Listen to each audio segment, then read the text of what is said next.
Kalian kenal mereka? Tidak.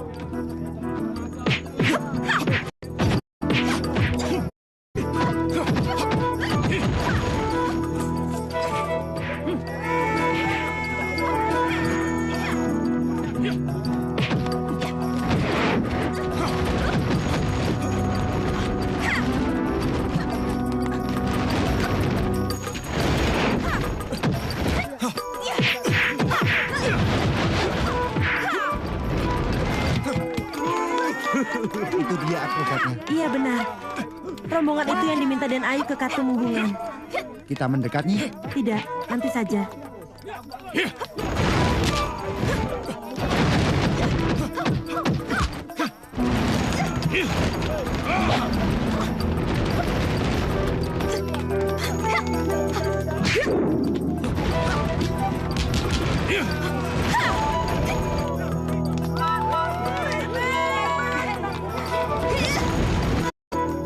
Mari kita temui kepala rombongannya.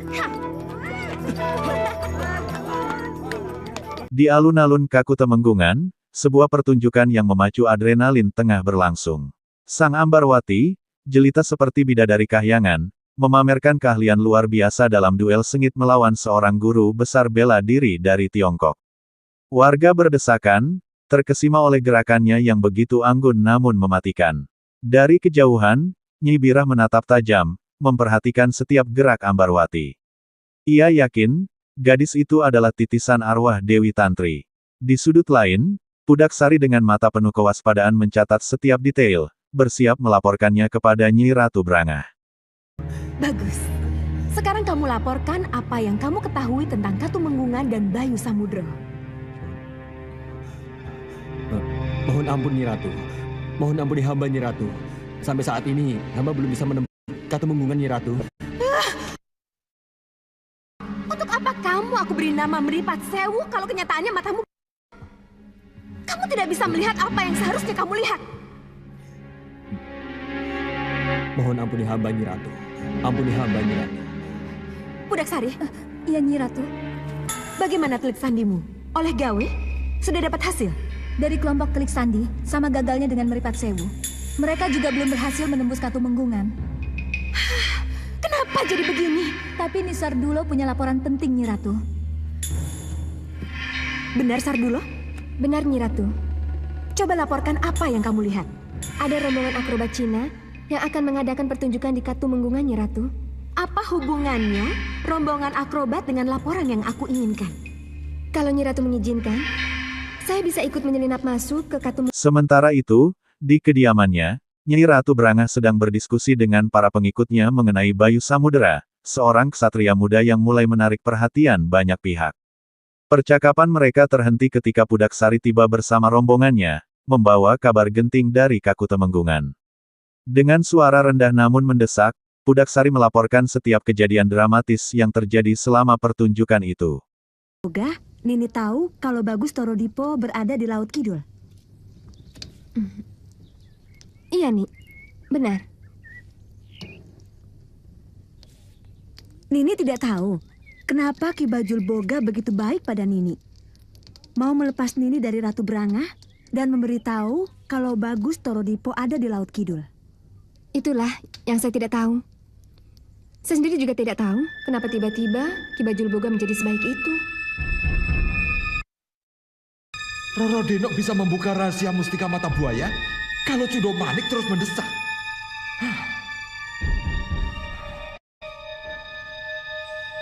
Siapapun kalian, hai buaya di sekitar sungai, bunuh Chudomanik. Bunuh Chudomanik atas namaku.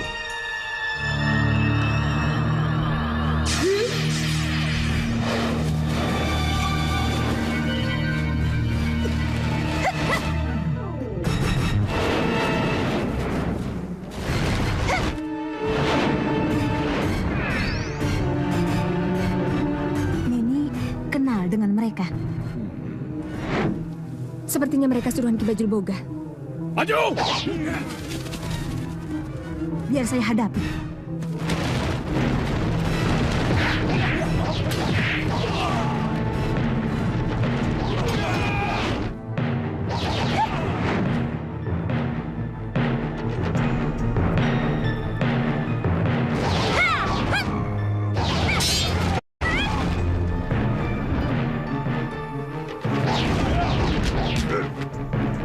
Kami, tinggalkan mereka. Lepaskan aku. Jangan salah paham, Nini. Kami ditugaskan untuk membawa Nini ke Laut Kidul. Lepaskan aku.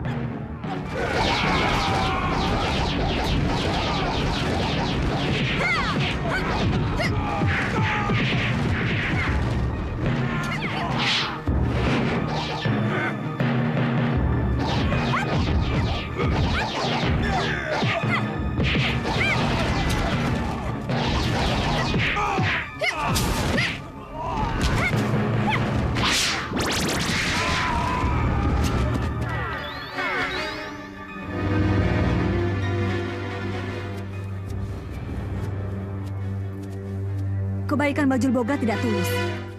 Dia jelas memantau Nini. Kenapa Nini bilang begitu? Bajul Boga tidak akan pernah tahu ketemu di sini kalau dia tidak tahu Nini.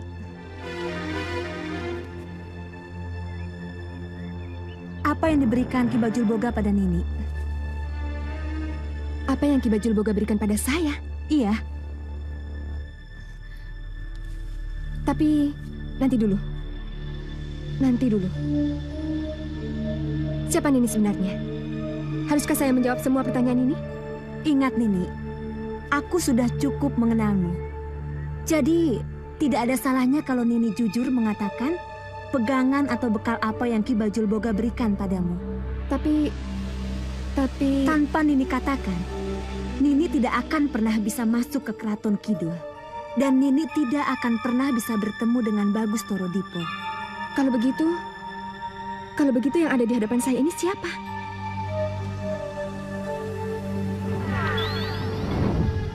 Saya Chudomani, Senopati Laut Kidul.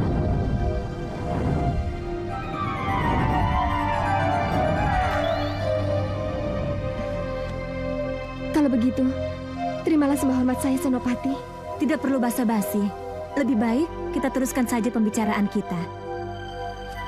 Adegan bergeser ke tempat Kondo Manik, yang sedang berdiskusi serius dengan Dewi Pendekar, Roro Denok.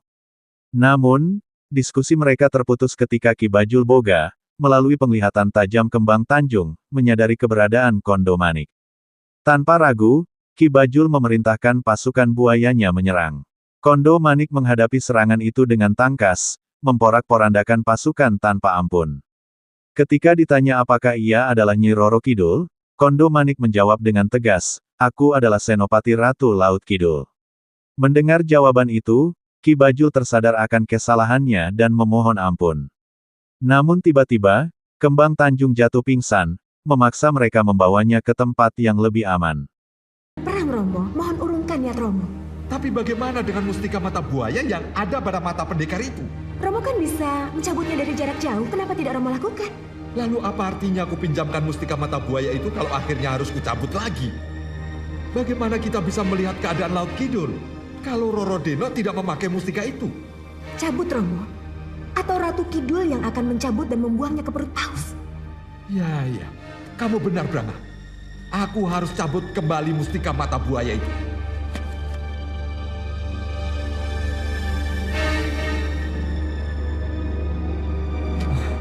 Celaka, Brahma. Kenapa, Romo?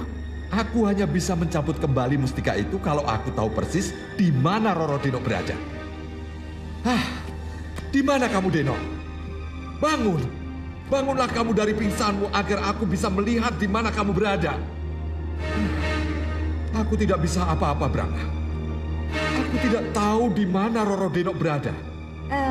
Kalau begitu, Di istana Ki Bajul Boga, Nyai Brangah, putrinya yang bijak, datang memberi nasihat.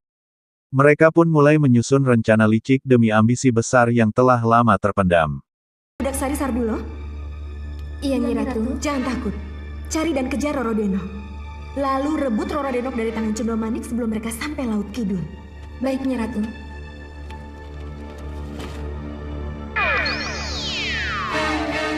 Apa tidak akan terjadi perang besar kalau dua senopatimu yang berangkat? Tidak, Romo. Selama mereka tidak memasuki Laut Kidul. Mudah-mudahan mereka tidak terlambat.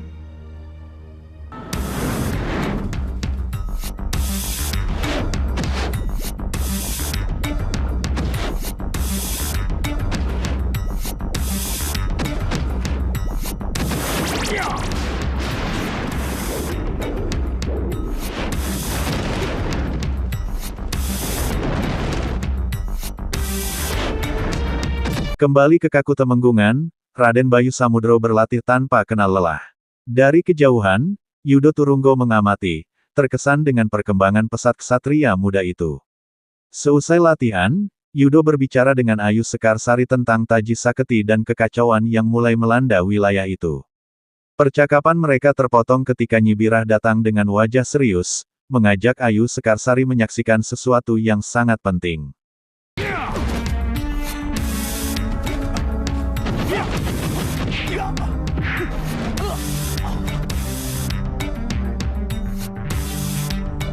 Lanjutkan latihan, Raden. Sepertinya ada yang datang.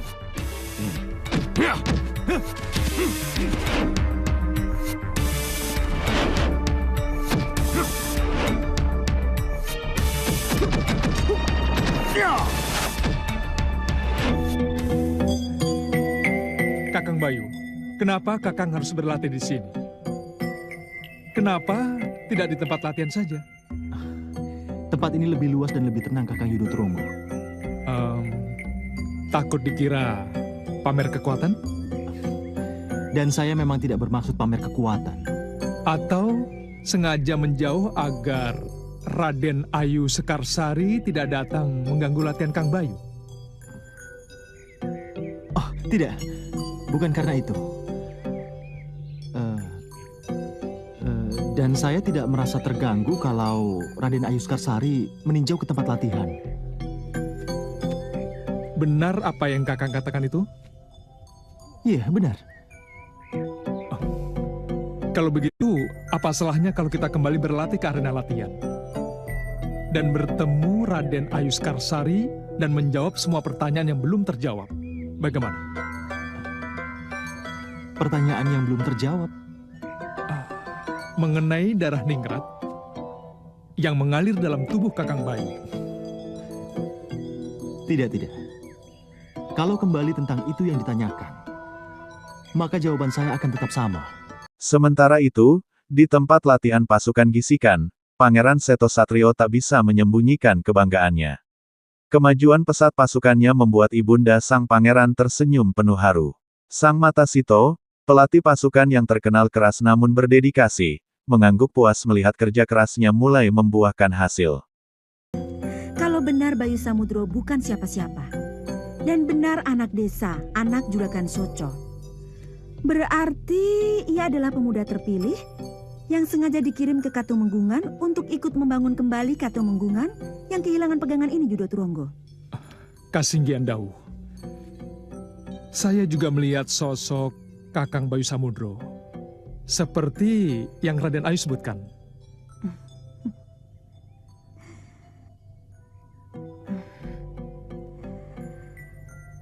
Jadi tidak ada salahnya kan kalau Bayu Samudro aku berikan jabatan? Itu bisa saja. Tapi walaupun bagaimana, tidak ada salahnya kalau Raden Ayu mau bersabar sebentar. Bersabar sebentar bagaimana? Kakang Bayu Samudro yang agak menutup masa lalunya, ini yang harus diuji sekali lagi. Harus diuji sekali lagi apanya? Kesetiaannya pada Katumenggungan.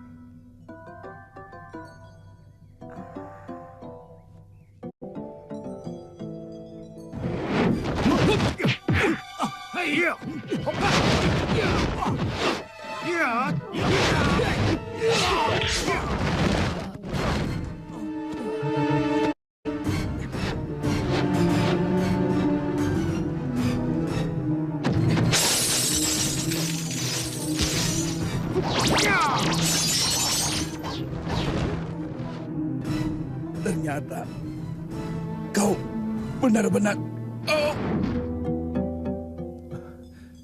Memang benar, Kakang Bayu Samudro berhasil meredam kekacauan. Tapi, apakah itu sudah cukup?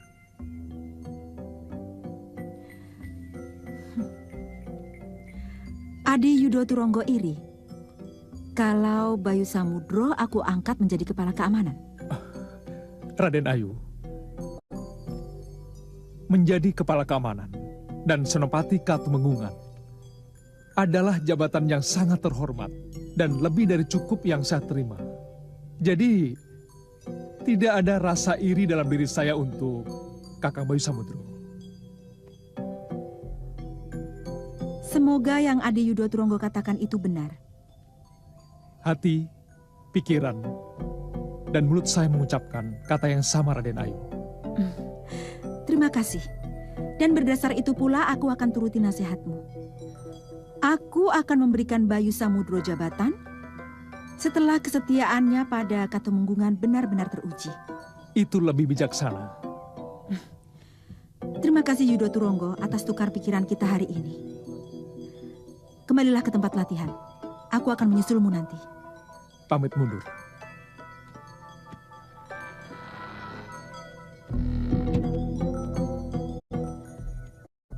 Dan Ayu, mandi sorenya sudah siap. Tapi aku mau ke tempat latihan dulu, Nyi. Den Ayu, Den Ayu mau ke tempat latihan. Kalau sudah bebersih dan ganti baju, pasti akan lebih baik kan? Harumnya pasti akan menyebar ke seluruh arena latihan. Kok Nyi Bira bilang begitu? Kalau harumnya sampai duluan, Den Bayunya pasti akan langsung menoleh. Ah, Nyi Bira ngawur. Tidak apa, Den Ayu. Den Bayu kan ganteng. Hus.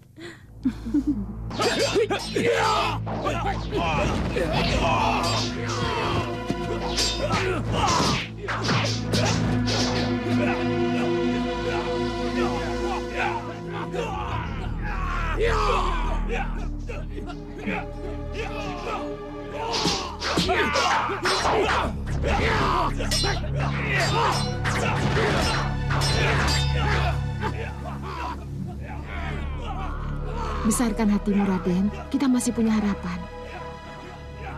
Iya, saya yakin. Saya yakin kita akan memenangkan pertandingan.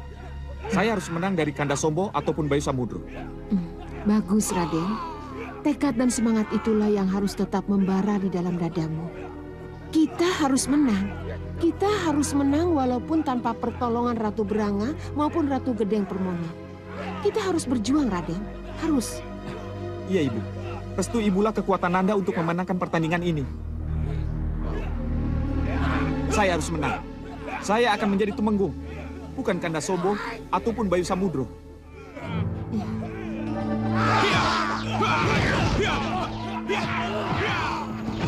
Di kediaman Nyi Roro Kidul, kegelisahan menyelimuti suasana.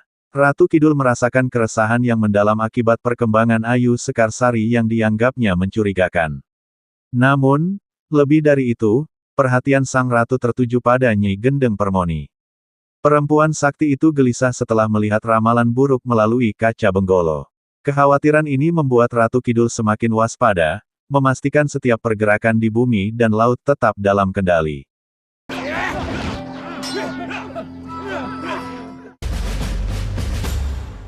Jadi bagaimana Kanjeng Ratu? Kanjeng Ratu tetap tidak ingin melihat perkembangan yang terjadi di Katemenggungan? Tidak, Koco Benggolo. Untuk sementara, aku tidak ingin melihat perkembangan Kadipaten dulu. Terutama mengenai Ayu Sekarsari dan Bayu Samudro. Mundur saja kamu dari Pasewakan. Tapi Kanjeng Ratu, begini Kanjeng Ratu. Cukup Koco Benggolo, mundur kamu. Sendiko dawuh Kanjeng Ratu, pamit mundur.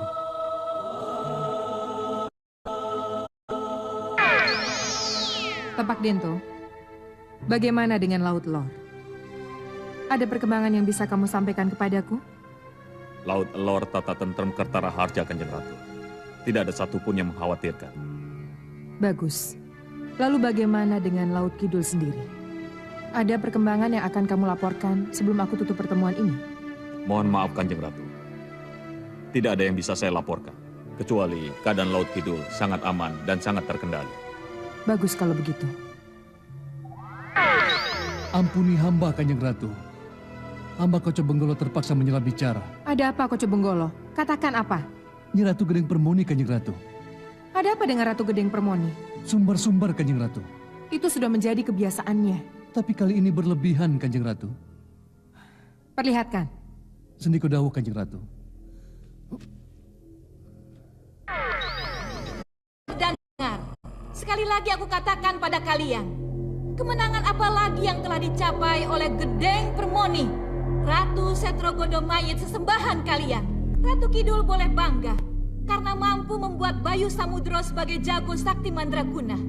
Ratu Kidul juga boleh tepuk dada karena Bayu Samudro yang tan tedas tapak paluning gendewo. Tapi apa arti itu semua? Kalau Bayu Samudro yang sakti mandraguna jatuh ke dalam pelukan ibunya, Dia akan hancur, Nyi Ratu. Bayu Samudro akan hancur. Bayu Samudro akan hancur bersama aib yang dibuatnya.